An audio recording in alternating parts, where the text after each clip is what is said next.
हर हर महादेव।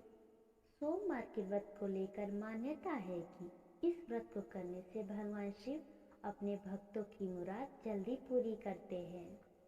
सोमवार का दिन भगवान शिव को समर्पित है, इसीलिए इस दिन भगवान शिव की पूजा और व्रत करने का महत्व और ज़्यादा बढ़ जाता है। यदि आप सोमवार के व्रत करते हैं तो आपको सोमवार व्रत कथा पढ़ना बेहद जरूरी है, क्योंकि इसके बिना आपका व्रत अधूरा माना जाता है। आइए जानते हैं सोमवार व्रत कथा। देवों के देव महादेव बहुत ही भोले माने जाते हैं, इसलिए उनका नाम भोलेनाथ भी है।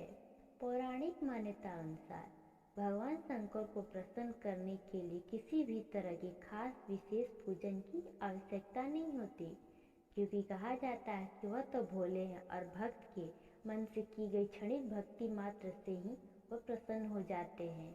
अगर आप भी शिव जी की भक्ति और कृपा पाने के लिए सावन के सोमवार का व्रत करते हैं तो इस कथा से भोलेनाथ को प्रसन्न कर सकते हैं। एक बार किसी नगर में एक साहूकार था। उसके घर में धन की कमी नहीं थी, लेकिन उसकी कोई संतान न होने के कारण वह बहुत दुखी था। संतान प्राप्ति के लिए वह हर सोमवार को व्रत रखता था और पूरी श्रद्धा के साथ शिव मंदिर में जाकर भगवान शिव और माता पार्वती की पूजा करता था। उसकी भक्ति देखकर एक दिन माँ पार्वती प्रसन्न होकर भगवान शिव से साहूकार की मनोकामना पूर्ण करने का निवेदन किया। पार्वती जी के आग्रह पर भगवान शिव ने कहा कि हे पार्वती, इस संसार में हर प्राणी को उसकी कर्मों का फल मिलता है और जिसके भाग्य में जो हो उसे भोगना ही पड़ता है। लेकिन पार्वती जी ने साहूकार की भक्ति देखकर उसकी मनोकामना पूर्ण करने की इच्छा व्यक्त की। माता पार्वती के आग्रह पर शिव जी ने साहूकार को पुत्र प्राप्ति का वरदान तो दिया, लेकिन उन्होंने बताया कि यह बालक 12 वर्ष तक ही जीवित रहेगा। माता पार्वती और भगवान शिव की बातचीत को साहूकार सुन रहा था, इसीलिए उसे ना तो इस बात की खुशी थी और ना ही दुख। वह पहले की ही भांति शिव जी की पूजा करता। कुछ समय के बाद साहूकार की पत्नी ने एक पुत्र को जन्म दिया। जब वह बालक 11 वर्ष का हुआ तो उसे पढ़ने के लिए काशी भेज दिया गया। साहूकार ने पुत्र के मामा को बुलाकर उसे बहुत सारा धन देते हुए कहा कि तुम इस बालक को काशी विद्या प्राप्ति के लिए ले जाओ। तुम लोग रास्ते में यज्ञ कराते जाना और ब्राह्मणों को भोजन दक्षिणा देते हुए जाना। दोनों मामा भांजे इसी तरह यज्ञ कराते और ब्राह्मणों को दान दक्षिणा देते काशी नगरी निकल पड़े। इस दौरान रात में एक नगर पड़ा, जहाँ नगर के राजा की कन्या का विवाह था। लेकिन जिस राजकुमार से उसका विवाह होने वाला था वह एक आंख से काना था। राजकुमार के पिता ने अपने पुत्र की काना होने की बात छुपाने के लिए सोचा कि साहूकार के पुत्र को दूल्हा बनाकर राजकुमारी से विवाह करा दूं। विवाह के बाद उसको धन देकर विदा कर दूंगा और राजकुमारी को अपने नगर ले जाऊंगा। लड़के को दूल्हे का वस्त्र पहनाकर राजकुमारी से विवाह करा दिया गया।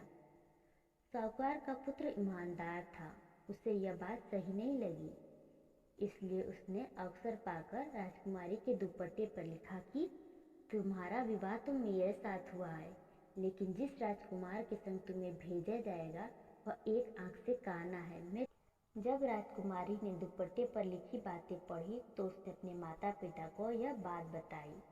राजा ने अपनी पुत्री को विदा नहीं किया, फिर बारात वापस चली गई। दूसरी ओर साहूकार का लड़का और उसका मामा काशी पहुंचे। वहां जाकर उन्होंने यज्ञ किया। जिस दिन लड़का 12 साल का हुआ उस दिन भी यज्ञ का आयोजन था। लड़के ने अपने मामा से कहा कि मेरी तबीयत कुछ ठीक नहीं है। मामा ने कहा कि तुम अंदर जाकर आराम कर लो। शिव जी के वरदान अनुसार कुछ ही देर में उस बालक के प्राण निकल गए। मृत भांजे को देखकर उसके मामा ने विलाप करना शुरू किया। संयोगवश उसी समय शिव जी और माता पार्वती उधर से जा रहे थे। माता पार्वती ने भोलेनाथ से कहा, स्वामी, मुझे इसके रोने के स्वर सहन नहीं हो रहा, आप इस व्यक्ति के कष्ट को अवश्य दूर करें। जब शिव जी मृत बालक के समीप गए तो वह बोले कि यह उसी साहूकार का पुत्र है जिसे मैंने 12 वर्ष की आयु वरदान दिया था। अब इसकी आयु पूरी हो चुकी है। लेकिन मातृ भाव से विभोर माता पार्वती ने कहा कि हे महादेव, आप इस बालक को और आयु देने की कृपा करें, अन्यथा इसके वियोग में इसके माता पिता भी तड़प तड़प कर मर जाएंगे।